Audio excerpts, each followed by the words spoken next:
On a blustery, dreary day, the Steelers outlasted the Cincinnati Bengals 34-12. The Bengals were without the services of Joe Burrow, Trey Hendrickson, but they did have Jamar Chase. So no matter who's missing, as long as Jamar Chase is out there, you can never count them out. Chase highlighted heavily in this game after his performance the last time these two teams met, when he set a franchise single-game record for most receptions. He was held catchless for the first quarter. He had one catch by halftime, and he finished the day with only 3 receptions for 30 yards. The Steelers did a great job as a team defensively scheming him away. I think the overall headline of this one was the injuries. Coming into this game, 5 guys were already out. Holcomb, Slay, Trace, Elliott, and Highsmith, especially in the secondary. On the back end, they were already weak. And then they lost Williams, the punt returner, to a concussion on the opening return there. Rodgers, at the end of the first half, was lost to some sort of left wrist injury. Jalen Ramsey obviously disqualified. Jalen Warren and Brandon Eccles, both with ankles, went down at one point. They were both able to return.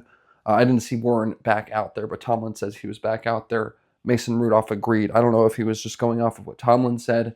Although Rodgers only played the first half in this one, we were treated to 2 more of those observers tush-push first downs where he just stands there and points while Connor Hayward, with the help of Darnell Washington and Jalen Warren, do all the heavy lifting in the middle there.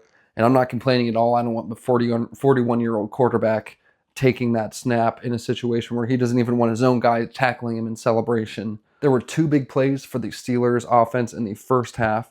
The first being Jalen Warren. Isaac Seumalo had a nice block out in front to spring it open, and then Warren did the rest with a cutback, and then he ran away from a bunch of defenders and over 2 more en route to a 35-yard pickup there. Kenneth Gainwell was able to finish off that drive with a touchdown, and the Steelers have now scored on 7 of their 10 opening drives this year, including 4 touchdowns.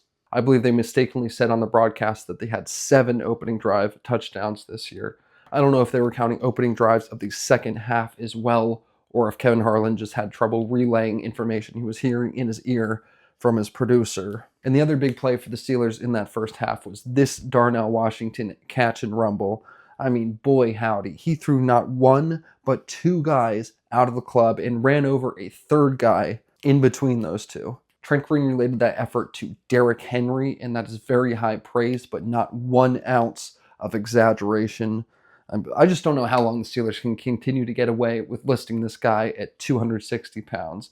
And the difference in the first half was that the Bengals only had 1 of those get-out-of-your-seat moments. This long run from Chase Brown set up their first and only touchdown. Now, he cut right across the face of Cam Hayward. Cam was trying to 2-gap here, which he's usually pretty good at. He's trying to control both his left and the right, but the cut was just better than the 2-gapping. And, sometimes the other guy wins, and that was the case here.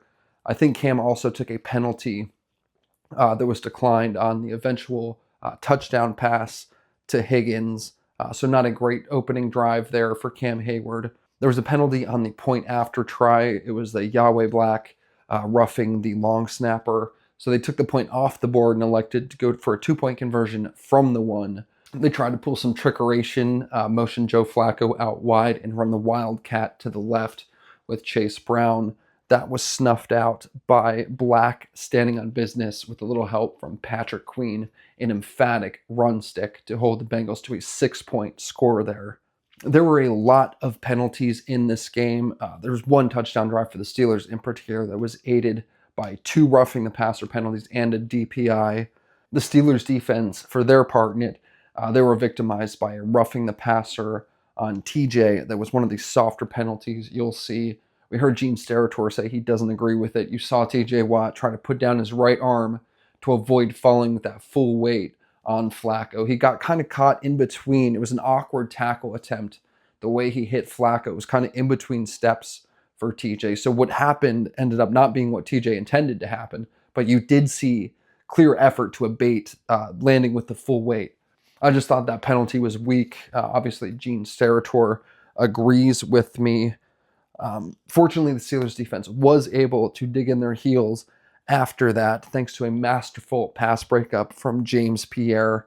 Jamar Chase on third down. After hits from Benton and TJ, Flacco was kind of flexing his right arm.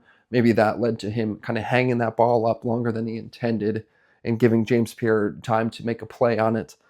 But either way, James Pierre had another great game today.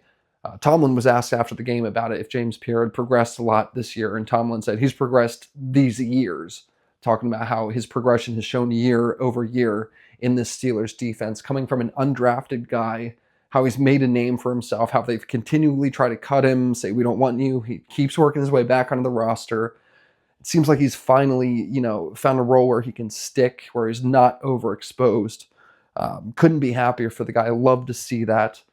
Love those kind of stories. Rodgers started to throw another fit after another third down overthrow of DK Metcalf. That's going to start to wear thin. I think I've talked about it before, but that behavior, when you're winning, comes across as a professional setting the standard. When you're losing, that just is going to seem like scapegoatism and excuse making. So I'd love for him to stop, whether he's yelling at the refs looking for a flag there, whether he's yelling at Metcalf because he thinks he ran a different route than he should have. I would like one possession from the Steelers that doesn't end with Aaron Rodgers with his arms in the air. There are a number of good catch and runs from tight ends, particularly Darnell, in this game. Freiermuth had one of his own. He made a guy miss with a nice little shimmy and then got upfield and got the maximum bang for his buck at the end. He didn't just go out of bounds. He's got that Penn State dog in him, that king of the North. I think we may have seen today the first successful Aaron Rodgers scramble that didn't end with a fumble. It was the slowest scramble ever. He got around the edge, did convert the first down. But just watching him run, he looked like you're falling down the stairs and you try to catch yourself, but that just makes you fall more and more chaotically. And then somehow you land flat on your feet at the bottom, and then you just hit him with the Simone Biles. I meant to do that. That Boswell field goal was the last of the Steelers scoring for the first half, but it would be a shame if this effort by Kenneth Gainwell would be lost to the sands of time. A one-handed catch going up and over. A guy you wouldn't expect verticality to be a big part of his game. He wasn't able to get either foot in bounds, but just the ability to bring that ball down. It would be a shame if he didn't get credit, if we didn't talk about that. Fortunately, he had another one later that we will talk about. That one will live on in the annals of NFL.com. Annals of NFL.com. So the Steelers were able to take a 10-6 lead into the locker room. Unfortunately, Aaron Rodgers did not emerge from the locker room for the rest of the game. We were dealing with a Mason Rudolph game the rest of the way. And after some early jitters, specifically a bad underthrow to Jonnu Smith, Mason kind of settled in, had some really big conversions. They played really well on third down, the Steelers offense did, under Rudolph in that game. I think significantly better than they played under Rodgers. Not that I'm saying that there should be a shift or, a benching going forward. Let's not get crazy. But, Tomlin was non-committal as far as Rodgers' ability, his availability moving forward after this game. He's going to be evaluated further tomorrow. Warren was also lost early in that second half. They talked about how a lot of Steelers were wearing those 7-stud cleats. Maybe that extra traction they were trying to get played a factor in his foot getting stuck under him as he got spin tackled on a play where he hurt that ankle. Tomlin said that he did return in this game. I don't know if I saw him after. I don't know if he logged another stat on the game. The usage of Kenneth Gainwell so heavily afterward led me to believe that Warren was not available. It was Gainwell and Caleb Johnson the rest of the way, I thought. But I think what we saw is a perfect perfect example of why Warren snaps were being managed. This team asked an awful lot of Najee Harris in recent years. And looking at their body types, Harris to Warren, you can see how one guy, and I think the Steelers may have run most, if not all, of the tread off of those tires, but you can see how one of those guys might be more durable than the other, might be able to take more of those hits. And Najee did take a lot of hits. He credited his ability to get out there every week to yoga, pliability, as Tom Brady would say. And we did see Najee get bent in a lot of weird ways, similar to what we saw happen to Jaylen Warren today. And I'm not saying Najee would have been able to just shake that one off.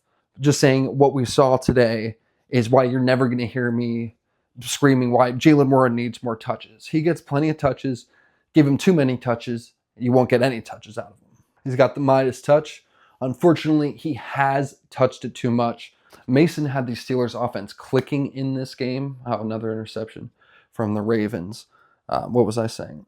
Mason had the Steelers offense clicking in this game. Roman Wilson had a nice conversion on a 3rd and 11 catch. Another third down conversion was wiped out by a DK Metcalf offensive interference penalty. I think that one was almost as weak as the TJ roughing the passer. Ooh, nice hit. I guess Dylan Gabriel's hurt. Shedeur Sanders is playing. Wow, that's breaking news. The OPI on Metcalf, they said arm extension, but it looked like hand fighting going both ways. I think you got to eat the flag in that situation. Fortunately, Darnell Washington was able to overcome that penalty with another nice catch and rumble there. I mean, he is just a load to bring down.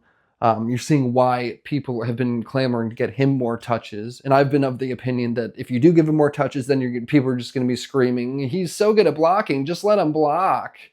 So, it's that one. Interceptions for the Browns, going back the other way. Wow. Devin Bush had a pick 6 for the Browns earlier today. Our very own Devin Bush. That was nice to see.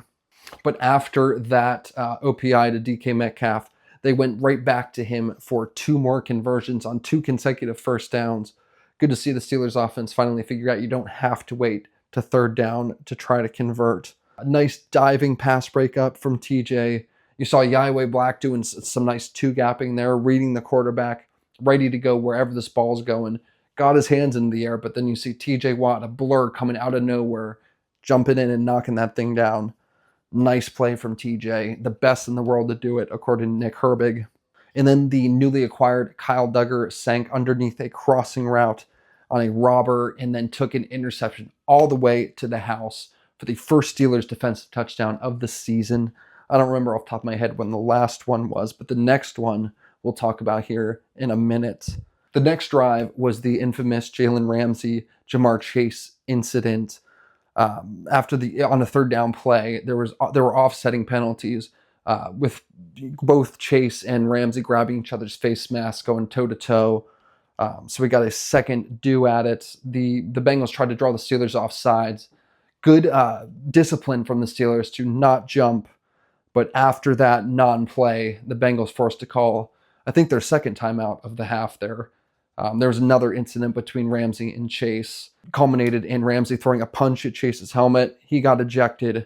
Now, I'm not going to say, there's no excuse that is ever going to get Coach Conlon to say, okay, it's okay that you got yourself kicked out of a game we desperately needed you in. But after the game, Ramsey did say that after the first play, Chase snatched the mouthpiece off of Ramsey's helmet, and that's what sparked the initial conflict. And then after the second play, Jamar Chase spit at Jalen Ramsey. And I mean, knowing if true, I don't think any of us would have reacted any differently, especially in a post-COVID world. That is probably the single most disrespectful gesture you can do to another human being, is to spit at them. Not saying that it was a good thing to do, especially in that situation. You have to put your feelings aside, but just such a classless move. But for Ramsey, trying to stay out there on the field after you've been ejected, like looking like you're going to fight 2 assistant coaches who are trying to get you in the locker room, what do you think you're going to accomplish there other than getting yourself fined? They asked Tomlin after the game if Ramsey was ejected there or if it was a coach's decision to get him out of there, and he did confirm that he was ejected. As we heard the officials tell us on the game over the PA system, I don't know why there's any controversy about that. You throw a punch, you're going to get ejected.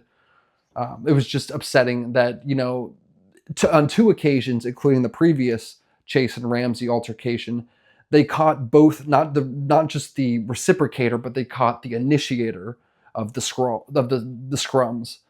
So on that one, to be like, no, only Ramsey did something wrong, to miss the spit was a rare blemish on what I thought was a fairly, although ticky-tack, a fairly evenly officiated game. After Ramsey went out for the Steelers, they compensated. Instead of putting an extra defensive back on the field to fill his role, they moved to they used 3 inside linebacker sets. I think if Highsmith were healthy today, they would have used more 3 outside linebacker sets. And I think actually Jack Sawyer did actually see probably some enhanced playing time.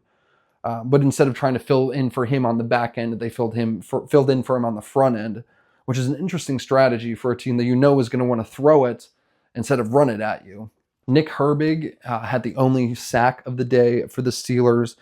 He put a legendary dip on this play. TJ Watt is famous for those, but Herbig just gets around the corner so fast, untouched. I don't know how Joe Flacco didn't fumble this ball, either from the hit from Herbig or he's got Benton coming trying to knock it out from the other side. I thought for sure that one was going to hit the ground, be a loose change situation. But the Steelers were able to stand up in that situation and force a field goal that at the time cut it to a 1-score game, an 8-point game. Although that was a short-lived victory because they answered that with the Kenneth Gainwell drive the Steelers did. He had 2 third-down conversions on that drive from Mason Rudolph, and then he had his big play after a one-handed catch, and I mentioned the one-handed catch from earlier, a fantastic catch and run. It's a nice downfield blocking out Mason McCormick, I believe, out in front for him, and he was able to cash his own check a couple plays later. Gainwell had 2 rushing touchdowns against the Vikings in Ireland a couple weeks ago, 2 receiving touchdowns today, and then finally the icing on the cake was a fumble 6 forced by Brandon Eccles and then cashed in by James Pierre. He had a nice little front flip going into the end zone at the end too. So at that point on, it was basically garbage time. You saw a second defensive deflection from TJ moving over the middle. I think he was stunting on that play. People talk about how the Steelers should move TJ around more. They look at the PFF alignment, snap counts, and they say, oh, he always lines up as left outside linebacker. Right outside linebacker. But for you people who say that they should move TJ Watt around more, he does move around more. They stunt him, they spy him, they drop him more than anyone else in his ilk of those. There's elite pass rushers, the Micah Parsons, the Myles Garretts, the Max Crosbys.